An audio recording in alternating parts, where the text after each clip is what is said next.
Hello student, कैसे हैं। मैं प्राण सर फिर से आपके साथ। आज हम लोग देखेंगे क्लास 10 के फिजिक्स का चैप्टर प्रकाश, परावर्तन तथा अपवर्तन। इससे पहले के चैप्टर में देख चुके थे।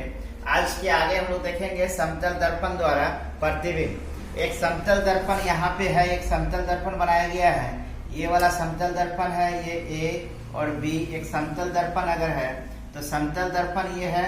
इस समतल दर्पण पे अगर हम लोग कोई प्रतिबिंब खड़े हैं, जैसे कोई अगर इंसान ही अगर यहाँ पे खड़ा अगर कर दिया जाए, तो एक इंसान ही इसको खड़ा कर दिया गया है, तब अगर हम इसमें से एक प्रकाश किरण को गुजारते हैं तो प्रकाश किरण क्या होता है, इस तरह से आएगी और इसके केंद्र से होते हुए निकल जाएगी इसके बीच का अपवर्तन बिंदु से। तो यहाँ पे जो कोण बन रहा है, ये कोण कितना होता है आई, और ये कोण होता है आर। तो पिछला चैप्टर में हम लोग देख चुके थे कि अपवर्तन क्या होता है, आपतित किरण बराबर परावर्तित किरण होता है। तो ये इस प्रकार से होगी और इसमें से किरण को अगर पास किया जाए, दो किरण प्रतिबिंब बनाने के लिए कम से कम दो किरण की आवश्यकता थी। इसके बारे में हम पिछले वीडियो में देख चुके थे। तो उस वीडियो में बताया गया था कि दो प्रकाश किरण गुजारेंगे जब किसी प्रतिबिंब बनाना चाहते हैं। तो एक प्रतिबिंब इसके समानांतर गुजारे, दूसरा हम इसके इस केंद्र से होके गुजारते हैं। तो ये अब हम इसको जरा पीछे की ओर डॉट डॉट करके ले जाते हैं और इसको पीछे की ओर ले जाते हैं। तो समतल दर्पण कैसा बनाता था, आभासी प्रतिबिंब बनाता था, पिछड़ा में पता किए थे। और ये सीधा बनाता है, तो मतलब ये दर्पण के पीछे बन रहा, आभासी बन रहा है। मतलब हम इस दर्पण को पर्दे पे नहीं उतार सकते थे, तो ये कहीं ना कहीं पीछे मिलेगा। तो ये दर्पण के पीछे इस बिंदु पे मिलता है। तो ये समतल दर्पण का इमेज है, प्रतिबिंब बन रहा है। तो इसकी कुछ गुण होते हैं कि प्रतिबिंब आभासी एवं सीधा होता है। तो इसमें हमेशा इसमें क्या होगा, जिस प्रकार से हम लोग इंसान रहते हैं आगे में सेम हम लोग का प्रतिबिंब भी सेम दिखाई देता है। प्रतिबिंब का आकार वस्तु के आकार के बराबर होता है। इस दर्पण से हम जितना इतना दूरी पे खड़े हैं, सेम डिस्टेंस इतना हम लोग दर्पण के पीछे में भी वो प्रतिबिंब हमको दिखता है। आप दर्पण के आगे आप लोग खड़े हो जाइए। इस दर्पण के आगे हम लोग खड़े हो गए हैं और इस दर्पण के आगे से हम लोग यदि यहाँ पे कोई कैंडल अगर जलाया जाता है तो इस कैंडल का रोशनी भीतर में भी हमको क्या होता है, इतने ही डिस्टेंस पे दिखाई देता है। तो ये क्या होगा, प्रतिबिंब का आकार वस्तु के आकार के बराबर होता है। प्रतिबिंब दर्पण के उतने पीछे बनता है जितना वस्तु के आगे। तो ये दर्पण से ये जितना आगे है, अंदर तरफ भी हमारा प्रतिबिंब उतना ही दिखाई देता है। ये पार्श्व प्रतिबिंब गुण दर्शाता है। मतलब क्या हुआ, पार्श्व प्रतिबिंब गुण। समतल दर्पण क्या होता है कि अगर हम समतल दर्पण के आगे खड़े हैं और इस प्रकार से अपना हाथ अगर ऊपर करके हम लोग खड़े होते हैं, तो यहाँ का बायां यहाँ का दायां दिखता है और यहाँ का दायां यहाँ का बायां दिखता है।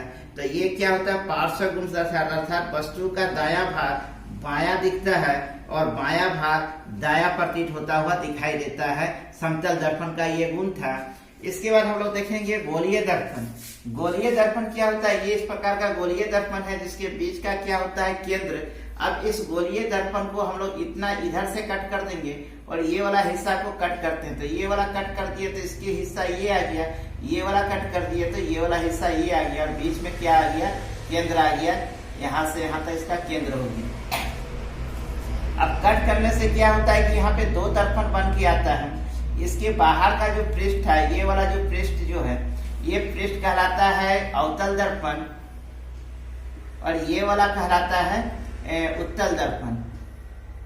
ये दो दर्पण बन के आता है। गोलीय दर्पण को अगर हम लोग काट दिया जाए किनारे से तो ये दो दर्पण के रूप में आता है। तो अवतल दर्पण क्या होगा, जिसका परावर्तक पृष्ठ अंदर की ओर होता है। मतलब ये वाला हिस्सा क्या होगा, अंदर की ओर होगा। परावर्तक मतलब कोई भी प्रकाश किरण हम इसमें से गुजारेंगे तो परावर्तित होके जो निकल जाएगा, तो ये कहलाता है परावर्तक पृष्ठ। तो उसको बोलते हैं अवतल दर्पण। उत्तल दर्पण होगा जिसका परावर्तक पृष्ठ बाहर की ओर होगा।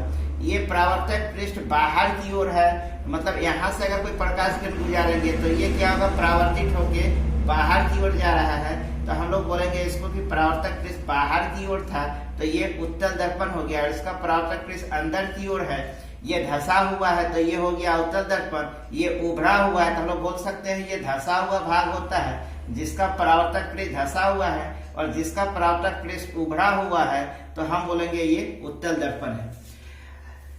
अब गोलीय दर्पण में कुछ शब्द आते हैं जिसका हम लोग का आगने वाले क्लासेस में उपयोग होगा, तो उससे पहले इसको हम लोग देख लेते हैं कि वह शब्द कौन कौन सा। एक शब्द आएगा ध्रुव। गोलीय दर्पण के केंद्र को ध्रुव कहते हैं। इस गोलीय दर्पण जो था, इस गोलीय दर्पण का ये वाला जो गोलीय दर्पण हुआ इसको परावर्तक पृष्ठ जब हम लोग कहते हैं ध्रुव कहते हैं, इसे पी द्वारा निरूपित किया जाता है। तो पी क्या था, ये एक दर्पण हो गया, गोलीय दर्पण का भाग है। तो ये वाला पृष्ठ के इसका जो केंद्र बिंदु होगा, जैसे ये वाला दर्पण हो गया, इस दर्पण का ये वाला इसका जो बीच वाला जो भाग होता है ये कहलाता है पी, मतलब ये हो गया ध्रुव। अब है मुख्य अक्ष। गोलीय दर्पण के केंद्र से गुजरने वाली सीधी रेखा। एक गोलीय दर्पण था, इस गोलीय दर्पण से ये सीधी रेखा गुजर जा रही है, ये वाली सीधी रेखा गुजरी, ये वाला सीधी रेखा गुजर रही है, यहाँ भी ये रेखा गुजर रही है, तो इसको बोलते हैं ये मुख्य अक्ष लाइन है। मतलब इसको मेन एक्सिस, इंग्लिश में इसका वर्ड आ जाएगा, ये मेन एक्सिस है, यानी इसके समानांतर बिल्कुल जो गुजर रही है सीधी रेखा, तो ये कहलाता है मुख्य अक्ष या मेन एक्सिस। अब है वक्रता केंद्र। गोलीय दर्पण का परावर्तक पृष्ठ एक गोले का भाग है, मतलब ये वाला एक गोलीय दर्पण है, तो गोलीय दर्पण क्या है, परावर्तक पृष्ठ एक गोले का भाग है। ये वाला जो पृष्ठ देख रहे थे, ये वाला पृष्ठ जो है ये गोलीय दर्पण का ही भाग है। तो भाग है, तो इस गोले का केंद्र, मतलब इस गोले का जो केंद्र होगा उसको बोलेंगे वक्रता केंद्र, और इसको सी द्वारा निरूपित किया जाता है। अब है वक्रता त्रिज्या। गोले की त्रिज्या वक्रता त्रिज्या कहलाती है। अब इस गोले का, इसका केंद्र से इस वृत्त के बीच में खींची गई रेखा क्या कहलाती है, ये त्रिज्या कहलाती है, त्रिज्या। तो इसको हम लोग त्रिज्या को किस में लिखते हैं, आर द्वारा लिखते हैं। तो इस गोले का जो केंद्र, गोले की जो त्रिज्या होगी वह कहलाती है वक्रता त्रिज्या, और जिसको आर द्वारा निरूपित किया जाता है। अब है मुख्य फोकस। मुख्य अक्ष का वह बिंदु जहां समानांतर किरणें आकर मिलती हैं। अब देखते हैं एक मुख्य अक्ष का वह बिंदु है, जैसे यहाँ पे एक दर्पण बना लिए, तो अब इस दर्पण का ये हो गया समानांतर अक्ष हो गया मेन एक्सिस, ये हो गया पोल, और ये हो गया इसकी सी वक्रता केंद्र, और यहाँ से यहाँ तक हो गई क्या, ये त्रिज्या। तो ये त्रिज्या होगी। अब मुख्य अक्ष का वह बिंदु जहाँ समानांतर किरणें आकर मिलती है, तो एक किरण अगर हम यहाँ से निकाल दे और एक समानांतर किरणें इस प्रकार से आएगी, तो ये जिस बिंदु पे कट कर रही है, जहाँ पे ये मिलती है वह बिंदु मुख्य फोकस कहलाता है, मतलब ये इसका एफ कहलाएगा, और इसे एफ द्वारा निरूपित किया जाता है। तो ये यहाँ से यहाँ तक आर हो गया, ये वाला बिंदु कहलाता है एफ, ये वाला हो गया केंद्र सी, और एफ और इस पी के बीच में, पोल के बीच को हम लोग कहते हैं फोकस दूरी, जिसको स्मॉल एफ द्वारा लिखा जाता है। और इस एफ से मुख्य फोकस से फिर केंद्र के बीच को भी कहते हैं मुख्य फोकस। तो ये 2f, तो r इक्वल टू एक संबंध बनता है कि वक्रता त्रिज्या जो होती है वह फोकस दूरी की आधी होती है, मतलब r इक्वल टू हो जाएगा 2f। तो एक नया यहाँ से फॉर्मूला बन के आता है r इक्वल टू 2f। तो अगर हमको यहाँ से फोकस दूरी निकालनी हो तो फोकस दूरी का फॉर्मूला हो जाएगा f इक्वल टू r/2। तो एक नया फार्मूला, यहाँ से दो फार्मूला, एक ही फार्मूला से दो फार्मूला बनेगा। जब हम लोग इसमें से न्यूमेरिकल बनाना शुरू करेंगे तब वहां पे ये दोनों फार्मूला यूज है। यदि हमको वक्रता त्रिज्या निकालना हो तो 2f, और अगर फोकस दूरी निकालना हो तो r/2 से हम लोग निकालेंगे। तो आई होप आप लोगों को यह समझ में आ गया होगा। अगर नहीं समझे तो कमेंट सेक्शन पे कमेंट कीजिएगा। तब तक मिलते हैं अपने नेक्स्ट वीडियो में, तब तक के लिए थैंक्स।